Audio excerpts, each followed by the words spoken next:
Hello my dear friends, मैं आलोक पांडे आप सभी का स्वागत करता हूं आपके ब्यूटी से ब्यूटीफुल चैनल आरू एकेडमी पे। डियर फ्रेंड्स, आज का जो हमारा गोल है, आज का जो हमारा निश है, क्या जो इलिस्ट्रेट एग्जांपल हम न्यूटन के थर्ड लॉ के बारे में डिस्कस कर रहे थे, पर्टिकुलर इस वीडियो में कंटिन्यू वही करेंगे। तो हमने तीन लास्ट की वीडियो में डिस्कस किया और दो या तीन ऐसे पर्टिकुलर इस वीडियो में डिस्कस करेंगे। तीन तो जो कि कॉमन थे, 6 यूजेस अब आपको बताए थे जो कि आपके लेवल तक, आपके बोर्ड के लेवल तक या आपके होम लेवल तक, होम लेवल नहीं होम एग्ज़ाम तक काफ़ी है। तो 6 अगर यूजेस आपको पता हैं, 6 एग्जाम्पल आपको पता है तो कोई भी प्रॉब्लम नहीं होने वाली है। बाकी तो कंसेप्ट तो पता है, कितने भी एग्जाम्पल ठोक दो उस पर, कंसेप्ट पता होना चाहिए बस। तो ठीक, आज का वीडियो इसी पे है, इसी एग्जाम्पल पे कंटिन्यू होगा, मतलब इसी न्यूटन के एग्जाम्पल के बारे में ही कंटिन्यू किया जाएगा। तो आइए वीडियो को स्टार्ट करते हैं। वीडियो को स्टार्ट करने से पहले एक छोटा सा प्यारा सा नन्हा सा मुन्ना सा जो भी समझो यार, एक मैसेज है। चैनल पे फर्स्ट टाइम आए हो ना, तो प्लीज़ सब्सक्राइब कर लो, बेल आइकन को ज़रूर से ज़रूर प्रेस कर लीजिएगा, क्योंकि इस चैनल पे जो day to day time to time update होंगे या जैसे ये लेक्चर अपलोड होंगी, अपडेट कह रहे हैं अपलोड होंगी, तो सबसे पहला नोटिफिकेशन किसको मिलना चाहिए? गांव वालों को मिलना चाहिए, नहीं ना? सबसे पहला नोटिफिकेशन आपको मिलना चाहिए, क्योंकि आप दिल दिमाग सब कुछ लगा के दबाक पढ़ाई कर रहे हो। पता है नहीं, पता नहीं, पढ़ाई नहीं कर रहे हो, पता है मस्ती हो रही है, बस पढ़ाई थोड़ी हो रही है। पढ़ो और करें फिर कंटिन्यू, और करते हैं कंटिन्यू। तो लेट स्टार्ट द वीडियो।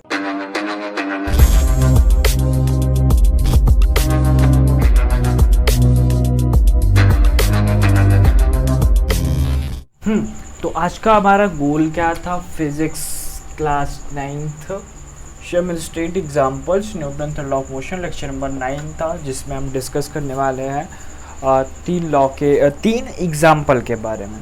अब आप बोलेंगे 2 ही लिखे हैं, बता रहे हैं 3। एक मैंने आपसे डिस्कस कर चुका है, कब डिस्कस किया है हिंट दे देता है कि जब हम न्यूटन का थर्ड लॉ पढ़ा रहे थे आपको, एक्शन या रिएक्शन वाला, तब हमने डिस्कस कर लिया था, बट इसमें भी बता देंगे जूम करके ऊपर से, ठीक। चौथा क्या है? The case of hose pipe. Hose मतलब क्या होता है? नाली। होज मतलब नाली। जो नाली का पाइप होता है उसमें क्या केस होता है कि the backward movement of the hose pipe is due to the backward reaction of water rushing. जो वाटर रशिंग मतलब जो कचरा रुका है पानी में, पाइप में जो कचरा रुका है, जब पाइप ये है, इसके अंदर कचरा रुका है, जब इसे आप उठाते हैं, रशिंग का तो मतलब कि कचरा जब आप इसे उठाते हैं, इससे जो बैग का सारी चीज़ें रहती, कचरा वगैरह जो रहती, बाहर निकल जाता है। अब पाइप तो आप कहेंगे भैया कि उसके अंदर रहता तब कैसे निकालते हैं? तो एक तरीका, जब आप पाइप साफ़ करते हैं तो जो कचरा रुका लगा रहता है, मतलब रहता है, जब उसे आप साफ़ कर देते हैं तो कचरा हट जाता है। तब वो एक स्पीड के साथ, through it is the forward direction, great speed के साथ जो पानी का मोमेंट रहता है और जूम करके ऐसे निकलता है। जो जब कचरा है तो भाई बाधक बन गया ना, तो अब जब उसे साफ़ करेंगे तभी तो निकलेगा। अब आप पूछेंगे इसमें थर्ड लॉ कहाँ से लगा? थर्ड लॉ ऐसे लगा कि कचरा को हटाना, कचरा जो था उसको हटाना क्या हुआ? मेरा एक्शन। कचरा हटाना अपना एक्शन हुआ, और पानी का मूवमेंट तेज़ी से होना वो हमारा रिएक्शन हुआ। और न्यूटन का थर्ड लॉ क्या बोलता है? Action then reaction, action then reaction, ठीक। तो the case of a hose pipe, clear? तो हमने डिस्कस किया case of a hose pipe के बारे में, आई होप क्लियर हो गया होगा। फिर देन हम क्या डिस्कस करते हैं? The case of boat and ship. क्या? The case of boat and ship. देखो कि बोट एंड शिप के केस में क्या हो सकता है? When a man jumped out the boat the bank, the boat to the bank. अब ये बैंक वो ना समझ लेना, पैसा वाला, पैसा क्यों करती है तो पैसे पे क्यों मरती है। ये बैंक मतलब होता है किनारा, क्या?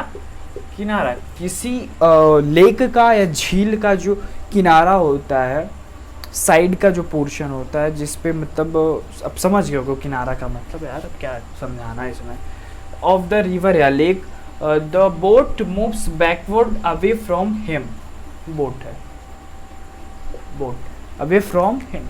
अभी इसकी ये जो क्या लिखा गया है इसको समझने के लिए आप एक पिक्चर देखिए। अब पिक्चर स्क्रीन पे आ गया होगा, स्क्रीन पे स्क्रीन पे तो एक इंसान है, एक इंसान है। अब बोट जो है वो इंसान कहाँ आना चाहते हैं, बैंक पे आना चाहते हैं, रिवर के बैंक पे आना चाहते हैं, किनारे पे आना चाहता है।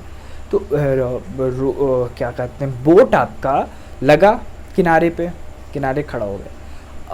अब ऐसा तो नहीं एकदम छोर पे जाके खड़ा हो जाएगा, मिट्टी पे जाके खड़ा, मिट्टी पे तो कभी रिवर बोट है खड़ा होता नहीं, हल्का पानी में रहता ना।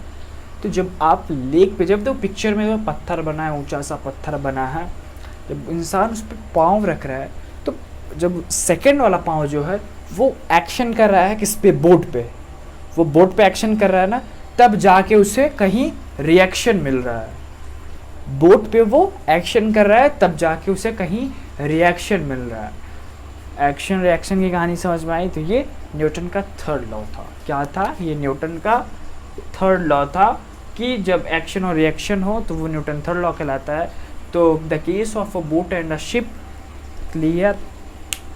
हाँ, छठा आपका मैं बता देता हूँ, छठा मैंने डिस्कस किया था ये बोर्ड वाला। जैसे बोर्ड पे मैं फोर्स लगा रहा हूँ, हाँ मैं बोर्ड पे फोर्स लगा रहा हूँ, अभी वॉल है, वॉल से वॉल तो पीछे जा नहीं पाएगी ना, वॉल तो स्टिल है, वो तो पीछे जा नहीं पाएगी। तो मैं जितना फोर्स लगा रहा हूँ इस पर उतना ही रिफ्लेक्ट मुझे मिल रहा है, उतना उसका अपोजिट मुझे मिल रहा है। तो ये भी 6 में आ जाता है। तो इसका हालांकि कोई वो है नहीं, जानना ज़रूरी है आपको, अगर आपको पता है तो कोई दिक्कत नहीं। बहुत से ऐसे केस हैं जैसे कार का हो गया, जब आप एक्सलेरेट करते हैं तो ड्राइविंग जो व्हील्स होती हैं उसकी वो अर्थ से रिलेट होती है। जब आपने एक्शन किया देन रिएक्शन मिला, तो क्या हुआ? न्यूटन थर्ड लॉ हो गया। ग्रेविटी उस पर लगी देन मैसेज, कहानी बहुत सी बनी है, ढेर सारी एग्जांपल्स हैं। तो ये मोस्ट कॉमन थे जो जानना आपको जरूरी था। मेन पर्पस क्या था इस 6 उसको डिस्कस करने का, कि न्यूटन का थर्ड लॉ क्या कहता है, कहाँ कहाँ कैसे कैसे अप्लाई हो सकता है, बस। बाकी और कोई थ्योरम इसमें लगी नहीं, कोई हिस्ट्री इस पर लग नहीं रही है, समझे? केवल बस समझना था कि न्यूटन का थर्ड लॉ कहाँ कहाँ लग सकता है, कहाँ कहाँ अप्लाई हो सकता है। एप्पम नहीं, एप्पम मतलब जो पैंस आते हैं उस पर एप्पम खाते, वो नहीं है अप्लाई हो सकता है, ठीक। तो करें आज का लेक्चर यहीं कंप्लीट। बहुत थकाई लगी यार, नहीं थकाई नहीं लगी, एनर्जेटिक हैं, समझा अभी भी। तो देखो आज का लेक्चर करते हैं कंप्लीट, देन कल के लेक्चर में हम कंजर्वेशन ऑफ मोमेंटम डिस्कस करेंगे। पहले डेफिनेशन, फिर उस पर जो कोलाइजन वाला सिस्टम था, स्टार्टिंग में बताया ना, कोलाइजन वाला जो सिस्टम था वो डिस्कस करेंगे। देन 1-2 क्वेश्चन का, अब क्वेश्चन डायरेक्ट उससे मतलब फर्स्ट चैप्टर का सेकंड चैप्टर का दोनों साथ में ही करेंगे। कल परसों 2 दिन आपकी वीडियो और चलेगी, मतलब 2 दिन आपका लेक्चर और होगा। ये कितना था? 9 था, 10th 11 एंड 12th में आपके DPP वगैरह रहेंगे। इन केस अगर 1-2 लेक्चर बढ़ जाता है तो घबराना नहीं, कहाँ छोटा छोटा सा लेक्चर ही बन रहा है, क्या घबराओगे। तो करते हैं वीडियो को ही complete. All the very best, घर पे रहिए, सेफ रहिए, दिल दिमाग सब कुछ एक जगह रख के वीडियो को देखिए, पढ़िए, दिल लगा के पढ़िए। जो कुछ भी प्रॉब्लम होती है वो कर सकते हो, मैसेज करो, कमेंट करो, नहीं हो पाता है तो कमेंट्स पे अगर मैं नहीं समझा पाता तो रिकॉल या रिकैप वीडियो बनेगी, या फिर इन केस हो सकता है कि आपको वो भी ना समझ में आए या किसी और बच्चों को ना समझ में आए, तो कोई मिनी प्लेटफॉर्म, मतलब मिनी प्लेटफॉर्म क्रिएट हैं, जैसे उस पर आपको पर्सनल प्लेटफॉर्म पे समझा दिए जाएंगे, आपके कंसेप्ट क्लियर होंगे, ये मेरा वादा है बस। तो ठीक है, चलें फिर। और एक चीज़, हाँ जाते जाते एक चीज़ और ध्यान दीजिए, जिन बच्चों को 6 में जो CHS का एग्ज़ाम होता है, अगर वो देना चाहते हैं वो, तो वो कांटेक्ट करें हमसे, मेरा डिस्क्रिप्शन में सारे लिंक हैं शायद सभी प्लेटफॉर्म पे जहाँ वो कांटेक्ट करना चाहते हैं, या वो अगर 9th के जो भी लेक्चर चल रहा है, अगर 9th का वो CHS का एग्ज़ाम देना चाहते हैं तो वो वहाँ भी कांटेक्ट करें, क्योंकि कुछ बच्चे हैं मतलब कुछ स्टूडेंट हैं वो कंटिन्यू कर रहे हैं अभी। हालांकि आज एक मिला, फिर अभी शाम को फ़ोन आया था 2-3 बच्चे मिल गए हैं। तो अगर आपको भी ज़रूरत है CHS का एग्ज़ाम देना है तो प्लीज़ कांटेक्ट करिए, डिस्क्रिप्शन बॉक्स में लिंक है तो वहाँ से कांटेक्ट कर सकते हैं हमें। देन ज़ूम पे या फिर ज़ूम पे ही, या अगर आप कहेंगे तो प्लेटफॉर्म पे ही अपने मतलब आपके ब्यूटीफुल चैनल पे उस पर पढ़ा दिया जाएंगे। अगर आप जैसा कहेंगे ज़ूम पे ज़्यादा सही रहेगा, गूगल मीट या ज़ूम पे पढ़ा देंगे तो ज़्यादा सही रहेगा। तो ठीक है, तो जैसा होगा, जैसा आपको सही लगे। आप हायर क्लास में हैं तो लोअर क्लास के बच्चों को प्रेफर कर सकते हैं, उन्हें बोल सकते हैं। तो चलते हैं फिर, घर पे रहिए, सेफ रहिए। जय हिंद, जय भारत।